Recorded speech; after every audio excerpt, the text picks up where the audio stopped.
जय गुरुदेव, जय महाकाली। आप सभी साधकों का जय महाकाली ज्योतिष केंद्र के आपके अपने इस चैनल पर स्वागत है। एक समस्या काफ़ी लोगों की आई, संतान या तो नहीं है या फिर गर्भधारण नहीं हो पा रहा है। बहुत सारा इलाज भी करवाया, बहुत सारे लोगों के पास गए, बहुत सारी क्रियाएं भी करवाई, लेकिन किसी भी कारणवश वो लोग संतान सुख से वंचित रहे। इसी संदर्भ में आज यह वीडियो जानकारी और एक ऐसी विधि जो गर्भ स्तंभन करने में आपकी मदद करेगी। एक यंत्र प्रयोग जो चमत्कारिक रूप से गर्भ स्तंभन करेगा। देखिए, सबसे पहली बात तो हमें समझनी चाहिए कि संतान प्राप्ति होने में समस्या क्यों होती है, गर्भ स्तंभन क्यों नहीं हो पाता। पति और पत्नी दोनों की ही कुंडलियों में पंचम भाव में उसके लिए देखा जाता है। संतान भाव यानी पंचम भाव को देखना जरूरी होता है।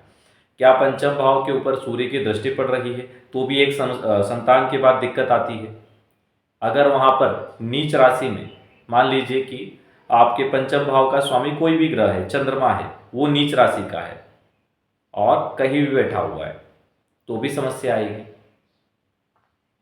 तो ऐसी कई स्थितियां कुंडली में बनती है जिनकी वजह से दिक्कत होती है, चाहे वो पति पत्नी दोनों की कुंडली में हो या केवल पति की कुंडली में या पत्नी की कुंडली में। अधिकतर पत्नी की कुंडली में जो होता है वो ज़्यादा प्रभावी होता है। कई बार देखने में आया है कि पति के संतान प्राप्ति के योग शुरू हो जाते हैं या पत्नी के शुरू हो जाते हैं, लेकिन दोनों में से किसी एक को ये दिक्कत होती है कि उसका कोई ना कोई ग्रह वक्री है या नीच राशि का और उसकी दृष्टि पंचम पर है या पंचम स्वामी के साथ उसकी युति है, तो वहाँ पर गर्भ स्तंभन नहीं हो पाता है। तो ऐसी बहुत सारी चीज़ें हैं जिनमें दिक्कतें आती है। तो इन सबको ठीक करने के लिए तो हमने पहले बोला है कि अपनी अपनी कुंडली को सही करो। संतान संबंधित दिक्कत क्या है, तो संतान से संबंधित जो भाव है उसका जो स्वामी ग्रह है उसका अनुष्ठान करो। पति पत्नी दोनों अपनी अपनी कुंडली के संतान भाव का अनुष्ठान करो। भाग्योदय में दिक्कत है तो भाग्यकारक भाव नवम के स्वामी का अनुष्ठान करो। तो इनको करने से पहले तो आप उस भाव को प्रबल कर लोगे, उसके प्रबल होने से संतान प्राप्ति के योग बन जाएंगे। उसके बाद संतान प्राप्ति से संबंधित आप कोई भी साधना करो। संतान गोपाल साधना सदगुरुदेव प्रदत्त हमने दी हुई है, पति पत्नी दोनों उसका अनुष्ठान कर ले। उसके बाद में शुक्र ग्रह का अनुष्ठान किया जाए तो गर्भ जरूर धारण होगा। और जब गर्भ धारण हो तब आप एक यंत्र आज हम बताएंगे, उस यंत्र को बनाकर आप जो स्त्री हैं, जो माता हैं, वो धारण कर ले कमर में, तो उससे गर्भ स्तंभन हो जाएगा। कभी भी आप गर्भ स्तंभन वाले जो यंत्र धारण करते हैं उनको 9वें महीने में निकाल देना चाहिए। कभी कभी क्या होता है, लोग कई बार लगाए रखते हैं, निकालते ही नहीं है, तो उससे क्या होगा कि प्रवेश होगा ही नहीं, बहुत लंबा समय निकल जाएगा, 9 महीने भी क्रॉस हो जाएंगे। तो इसलिए 9 महीने जब लगे कि हाँ डिलीवरी का टाइम होने को है, तो 2-4-8 दिन पहले उस यंत्र को निकाल कर पूजा स्थान में किसी डब्बे में पैक करके रख देना चाहिए।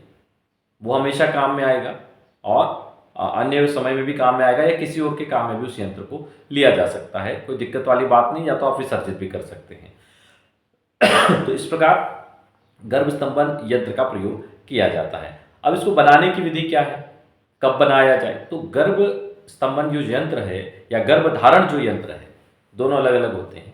तो और कुछ यंत्रों में कंबाइंड भी बनाया जाता है गर्भ धारण और गर्भ स्तंभन।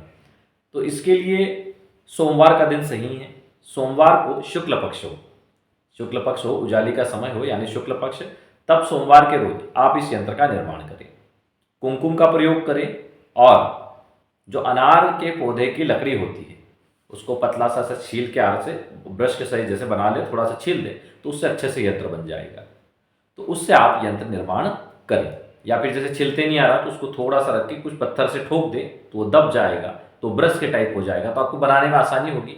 आप कुमकुम को पानी से घोल सकते हैं और या गुलाब जल या इत्र से, गुलाब इत्र से या गुलाब जल से घोल कर और फिर इसको यंत्र को बनाएं और यंत्र को बना के फिर इसको सोमवार के ही रोज धारण कर ले। प्राण प्रतिष्ठा कर सकते हैं, ना करें तो भी कोई दिक्कत नहीं है, दोनों ही ऑप्शन है। तो इसको कमर में यदि धारण कर लिया जाए, गंभीर समस्या हो, बार बार गर्भ नहीं टिक रहा हो, तो फिर प्राण प्रतिष्ठा करके धारण करें। तो आप जब उसको कमर में यहाँ धारण कर लेंगे तो ये बहुत प्रभावी तरीके से काम करेगा। और संतान प्राप्ति के जो इच्छुक है, जो लाखों रुपए डॉक्टरी में खर्च कर चुके हैं, उन लोगों को बताया गया है पूरा प्रयोग, साधना से लेकर यंत्र धारण करने तक का प्रयोग अवश्य करना चाहिए। यंत्र भी आपको स्क्रीन पे दे रहे हैं, देख लें आप।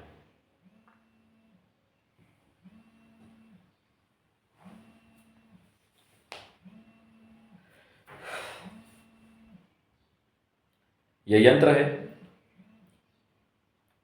इसके जरिए आप